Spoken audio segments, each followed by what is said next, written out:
everyone I've known, which is every president who's been really read into this stuff, is unwilling to disclose what he learned. I think it's very, very disruptive, but I think it's a big deal. I think it's a bigger deal than we often allow for it being.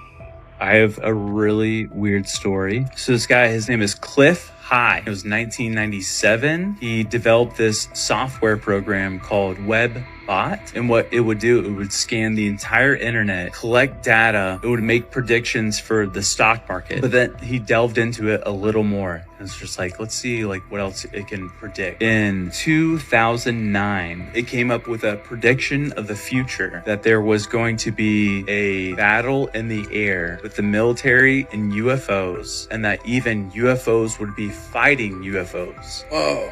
But there had to be a trigger to Set it in motion. Yeah, set it in motion. It said that when this trigger happens, then 39 days later, this prediction will come true. Here's the crazy part. 2009. The trigger was Donald Trump would be interviewed by Joe Rogan. Bro, no. Nuh-uh. And I'm sure you're aware of this. So how exactly are there so many crashed UAPs? What is that? They have the technology to, travel 150 knots underwater, but they somehow crash a lot? I mean, it doesn't kind of make any sense. They just have like bad GPS or something. It's like they possess technology that defies the laws of physics, but they crash. So I just don't think that makes any sense. And what I believe is true is that these recoveries have been the result of the summoning of these craft. And that's the word that was relayed to me, the summoning of these craft. I made a video 3 days ago talking about a gentleman named Cliff High who made a prediction that Donald Trump and Joe Rogan would do a podcast. And following 39 days later, there'd be a UFO battle in our skies involving the U.S. military as well as other UFOs. Some of you asked me what the date was on this video, as TikTok doesn't show this information. This video is being uploaded on the 25th. There's 8 days left, and the so-called date of when this invasion will happen is December 3rd. Okay, today is Saturday, November 23rd, 2024 in Colorado Springs, Colorado. And we are looking at the planet Jupiter there, the bright star up there. It's actually planet Jupiter. Over here to our right is, and I can't kind of see all of it, but that's Pikes Peak over there where the red light is. That's where the light tower is on Pikes Peak. And you come over here, and there is what appears to be a UFO, and it is cube-shaped, and it has flashing red lights. And guess what? Jupiter's disappeared, so that wasn't Jupiter. I know it's been out the last several days, so that's what I thought it was. It's not. And that's disappeared. It's kind of faded out and moved to the side. It's moving around. And then I just watched it fade away, but I didn't have it on camera. So I think what we actually are dealing with is more than one UFO or UAP out here. Again, over to this side is where Pikes Peak is over here. And then over here is where this thing, it's been hovering here for like at least an hour. The is this Wait, no, seriously, what is this? What are those? It's above the Pentagon. There is now an enormous amount of evidence, including physical evidence, that UFOs, whatever they are real. Why don't we know a lot more about this? Because the government has hidden that information from us, outrageously.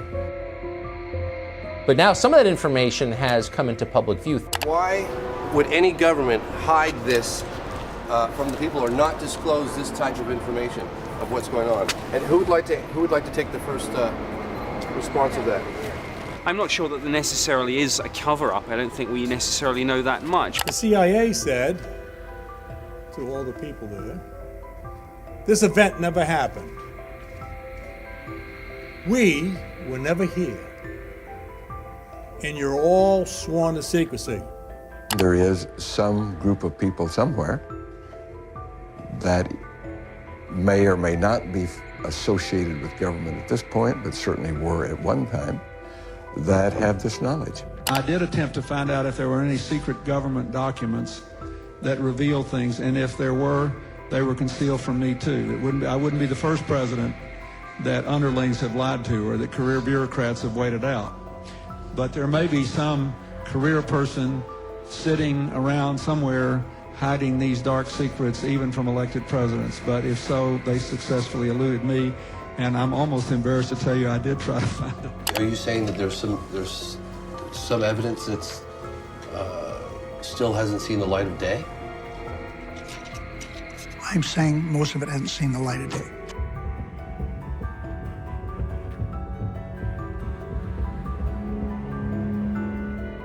Dr. Jacques Vallée has collected purported metal debris from UFO cases dating as far back as 1947 that experts are analyzing in a state-of-the-art laboratory. This material was manufactured. It's not natural. It's not natural to the materials that we have around us in the lab or on the Earth. It does not mean that it was necessarily made someplace in outer space. It just means that it was manufactured specially for a particular purpose that we don't understand, and we want to understand it. Just one spot, and the isotopic composition all the way across. No matter where he looked in the sample's jumble of elements, whether magnesium, iron, nickel, or titanium, the ratio of isotopes didn't make any sense. If you're talking about an advanced material from an advanced civilization, you're talking about something that I'll just call it an ultra material, right? It's something which has properties where somebody is putting it together, again, at the atomic scale. So we're building our world with 80 elements. Somebody else is building the world with 253 different isotopes. Everything that we know and have learned about mankind and its place in the universe suggests that we are a part of the norm. We are not the exception. We need to begin to prepare to accept and understand that we are not alone in the universe, have not been at all throughout this time. We can start to finally, at long last, after all these decades, begin to answer these questions about the origin of these vehicles, where they're from, how they're made, how they function, and why they're here. I figure if they're smart enough and capable enough to come into our airspace with the technology that they have, if they wanted to do us in, they could have done us in a long time ago. So I'm not fearful of this at all.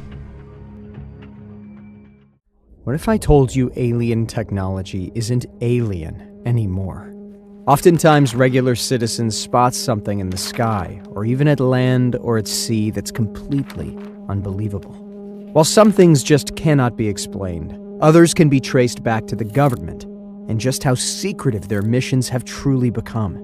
If these so-called alien technology are not only found, but also made on Earth, are they still really alien? In 2016, the United States Navy received a patent application for an inertial mass reduction device, similarly shaped to several unidentified flying objects, UFO, caught in more than one instance in the United States. In 2018, this patent application was published and is currently set to expire in 2036. Is the United States Navy developing alien technology based on these sightings? Are rumors true that China's already one step ahead of the United States in terms of this alien technology?